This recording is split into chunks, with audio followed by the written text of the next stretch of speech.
You are listening to Amplify Your Success Podcast, episode 228. And today we're going to answer the big question that I get asked all the time.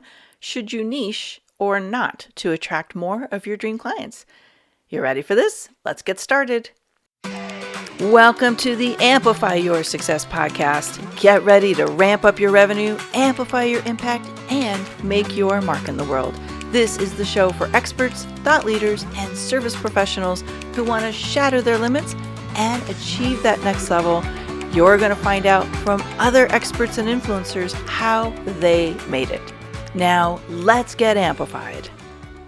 Hey there, inspired entrepreneurs and business leaders. It's your Amplify Your Success podcast host, Melanie Benson, authority amplifier for expert-based business owners. And today we're talking about niching. It's a question I get asked about all the time. Melanie, should I niche? Should I not niche? Should I niche down? Is it too big, too small, or too deep of a niche? What are the different ways I can niche? Look, having a niche is a really powerful way to make sure you're magnetizing your message. And magnetizing your message means you're more irresistible to your dream clients. The message you put out is either attracting or repelling clients all day long. It's either pulling in more opportunities or it's not.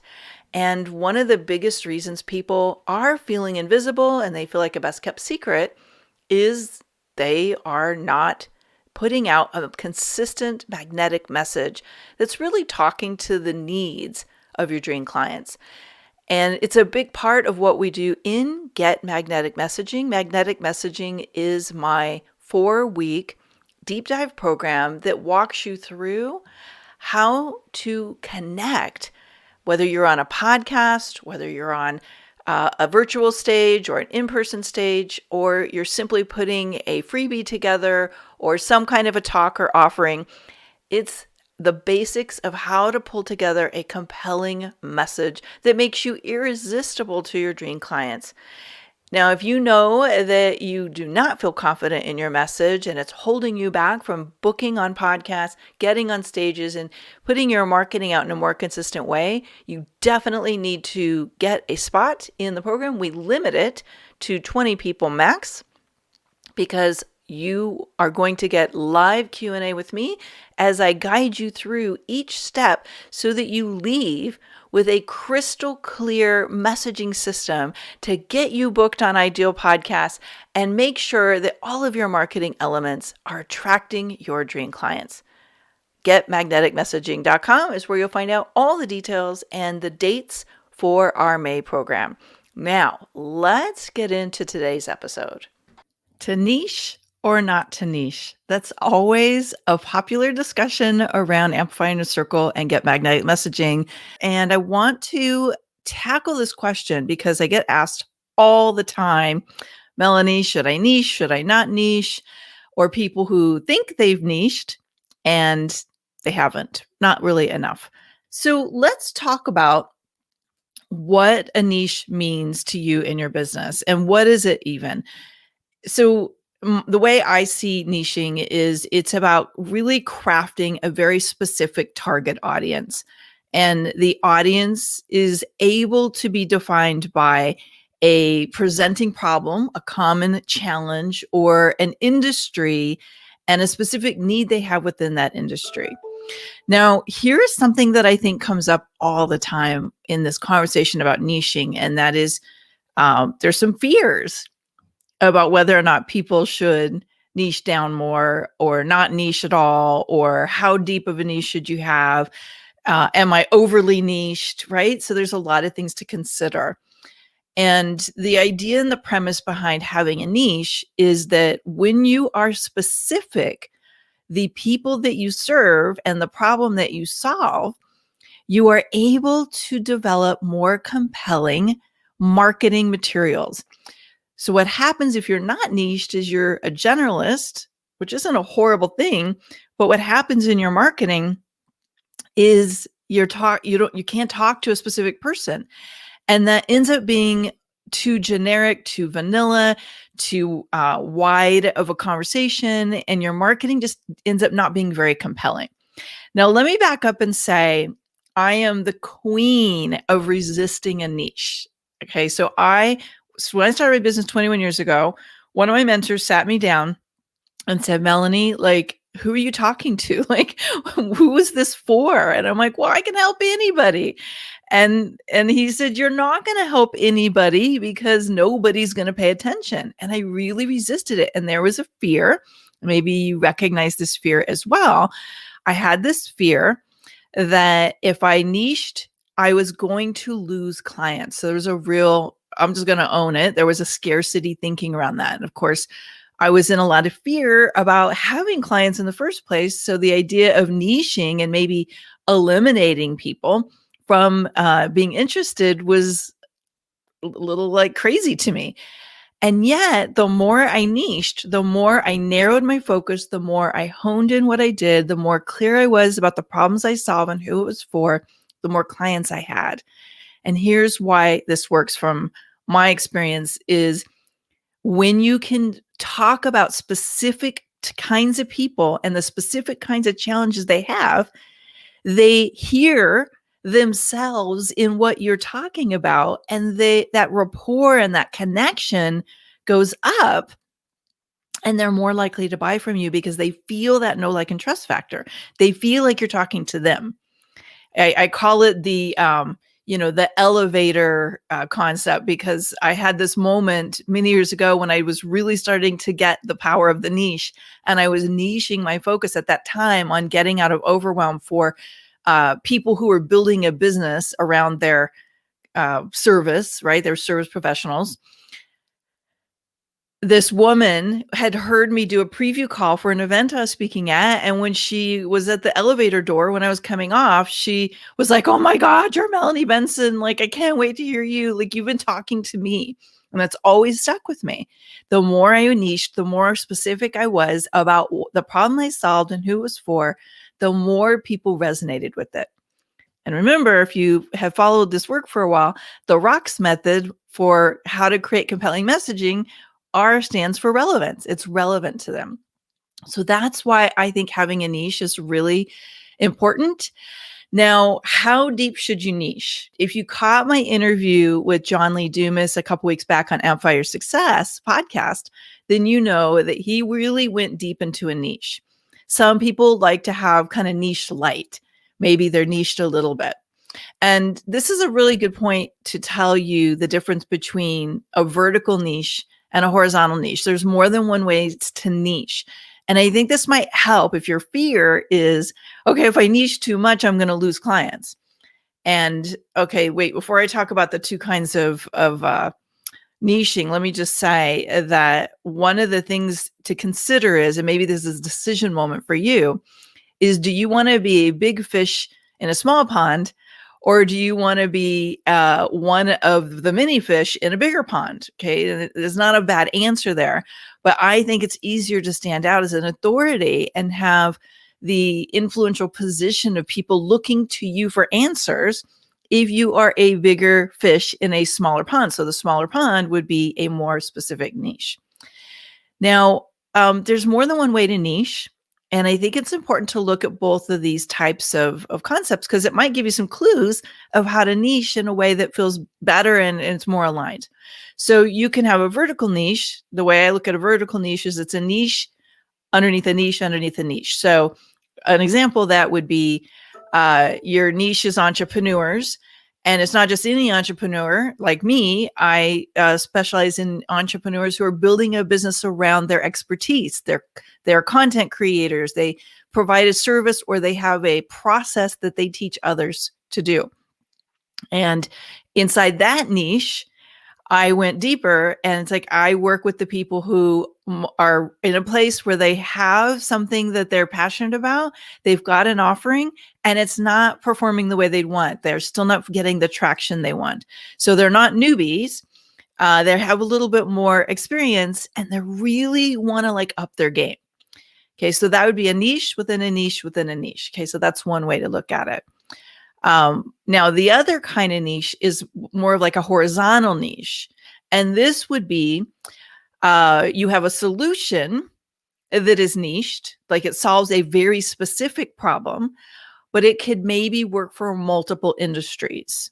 Okay. And that might be like, let's take an Infusionsoft, or any of these types of CRMs. They solve a specific problem. They help people, like they have software that helps deliver emails mostly. That's a whole nother call. And they have a particular way they do that, but by being able to target different buying behaviors and capture buying history and things like that. So that's an example of a niche, but they can work with lots of different industries. Okay, so they were niching on a solution. There are probably better examples of this where, it could be anything from skincare to, like food, health services, people who do energy work, right? Like you can take any kind of thing that works for multiple people, but get really specific on the type of process it is. It solves a specific problem. So to be a horizontal niche, it solves a specific problem. Now, you can actually double down on this and have a vertical and a horizontal niche, which basically means you can solve a specific problem for a specific niche. So I have a client in Amplify Mastermind that she has a specific thing she does. So she works in the cannabis industry, and she works for a specific, her programs were for a specific kind of person in the cannabis industry. So she was in a niche, and then really like has a specific problem she solves, which is the content and visibility strategies they use. And there's lots of examples of that. Like we go back to Infusionsoft, you can have a specific problem you solve for a very specific industry. So maybe you are the Infusionsoft, but all you work with is accountants. Okay, so my friend Michelle Weinstein, who's the pitch queen, and that's the name of her podcast, instead of being wide, where she was working with any kind of entrepreneur, she decided to really own a niche and just focus on accountants. So she has one process, and that's selling. So she teaches them how to sell. And she has one vertical niche, and that's working with accountants. Okay, so that would be an example of double downing on the niche. And I share these with you just to give you some different ideas. It doesn't have to be a one size fits all. You don't have to do what everybody else is doing, but you do need to have a way to stand out. And so here's a couple of signs that it might be time to re-look at your niche. One sign is you're doing all of the right visibility strategies. So you're out there, you're guesting on podcasts, you're writing, maybe you put a book out, you're partnering up with other people, you're doing all the right things, but you're not getting the sales. And so that might be a sign that either who you're speaking to or the solution that you're focused on is not targeted enough. And people aren't really getting the value proposition, or they're not hearing themselves and what their needs are in your message. So that's a pretty common sign. Another sign is that you're attracting clients who you're not enjoying working with. And this was a real eye-opener for me. Like my work does work for a lot of different people.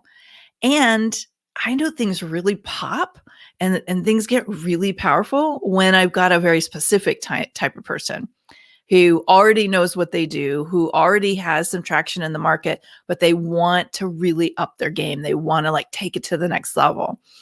And so when I'm in that zone with somebody, stuff works really fast. Like one of my clients was just telling me that she put one of the messaging strategies in place from Get Magnetic Messaging, and she closed 3 clients during her presentation because she just used one of the techniques.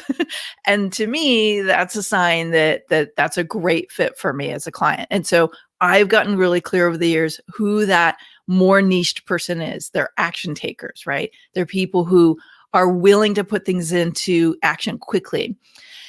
So what is yours? Like, if you look at like how well the clients, you're enrolling them, you're able to get them to get results, that might mean it's time to niche down a little bit more if you're not getting the results you want.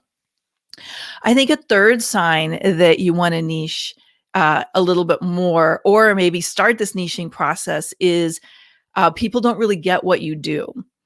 And so oftentimes if you're having conversations and you're communicating what you do and you're not necessarily getting people going, oh my God, I need that.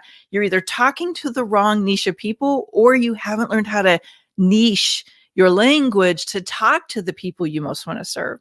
And that's a huge thing that comes up for a lot of people in Get Magnetic Messaging because they're so passionate about what they do, but they just don't know how to language it right. And I know that's super common. I struggle with that for a long time as well. So last piece that I want to circle back on is a little bit of mindset. And because I resisted niching for so long, and I know a lot of people that I work with, they had to come to terms with it, with this niche idea, is I think sometimes we have to get past the fears that if you niche, you're going to lose clients. And I'm not saying that you won't have people choose to not work with you because they don't see themselves in the language, right? They don't see themselves in the positioning. But the quality of the clients you get and the quantity of the people who start to get you're the authority, you're the go-to person goes up, because when you kind of pick your zone and you decide to like conquer that niche and be the best person, be the best solution in that niche, people start to recognize you're the person to go to. And it's a little bit like pushing a snowball downhill. At the beginning, it's small, and then it gets momentum as it goes, and it gets bigger and bigger, and it carries more power. So you got to start rolling the ball at some point down the hill to start getting the momentum to let it kick off. It does take some commitment, and you got to stick with it and persevere. And if you do that and you really own your niche and you decide to be the go-to person in that niche and create the right messaging, create the right offerings, create a unique profit amplifier to stand out in that market, it will pay off.